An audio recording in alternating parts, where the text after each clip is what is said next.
The British East India Company arrived in India in the early 1600s, struggling and nearly begging for the right to trade and to do business. But in the 1800s, English power expanded in India, as it would until the mutinies of 1857 and 58. After those very violent occurrences, things would change, but Britain was still in control, and India was very much an outpost of the mighty British Empire. My name is Sohail, you're watching Epic History, and this is the history of India. Let's go back a bit. 1600s. The British East India Company arrived after several attempts to open a trade with a powerful ruler of India failed in the earliest years of 1600s. Then King James I sent a personal envoy, Thomas, who correctly sensed that earlier envoys, by being too accommodating, had not gained the emperor's respect and attentions.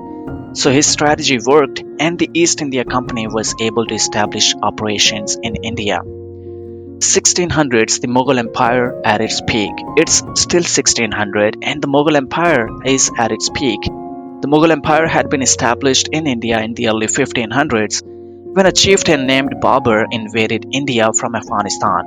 One of the most influential Mughal emperor was Jahangir's son, whose name was Shah Jahan, who ruled from 1628 to 1658. He expanded the empire and accumulated enormous treasure and made Islam the official religion. When his wife died, he had the Taj Mahal built as a tomb for her.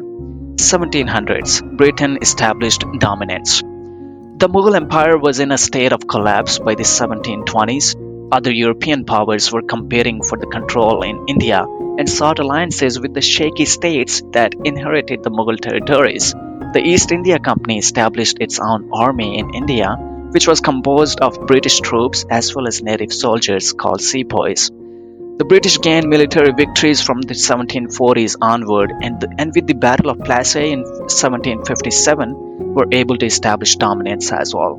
The East India Company gradually strengthened its hold, even instituting a court system. British citizens began building an Anglo-Indian society within India, and English customs were adapted to the climate of India. 1800s, the Raj entered the language. The British rule in India became known as the Raj, which was derived from Sanskrit term Raja, meant king. The term did not have official meaning until after 1858, but it was in popular usage many years before that. 1857, resentment towards the British spilled over. While the Indian Rebellion of 1857, which was also called the Indian Mutiny or the Sepoy Mutiny, was a turning point in the history of Britain in India, the traditional story is that Indian troops called sepoys mutinied against their British commanders because newly issued rifle cartridges were greased with pig and cow fat, thus making them unacceptable for both Hindu and Muslim soldiers.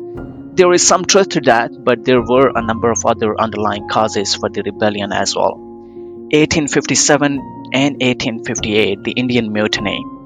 The Indian Mutiny erupted in May 1857 when sepoys rose up against the British in Meerut and then massacred all the British they could find in Delhi. Uprisings spread throughout the British India. It was estimated that less than 8,000 of nearly 140,000 sepoys remained loyal to the British.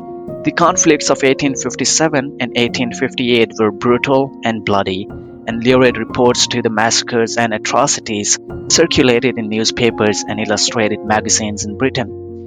The British dispatched more troops to India and eventually succeeded in putting down the mutiny, resorting to merciless tactics to restore order.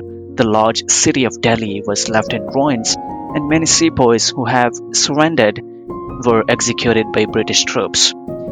1876, Empress of India. The importance of India and the affection of British Crown felt for its colony was emphasized in 1876 when Prime Minister Benjamin Disraeli declared Queen Victoria to be Empress of India. British control of India would continue most peacefully throughout the remainder of the 19th century. It wasn't until Lord Curzon became Viceroy in 1898 and instituted some very unpopular policies that an Indian nationalist movement began to stir.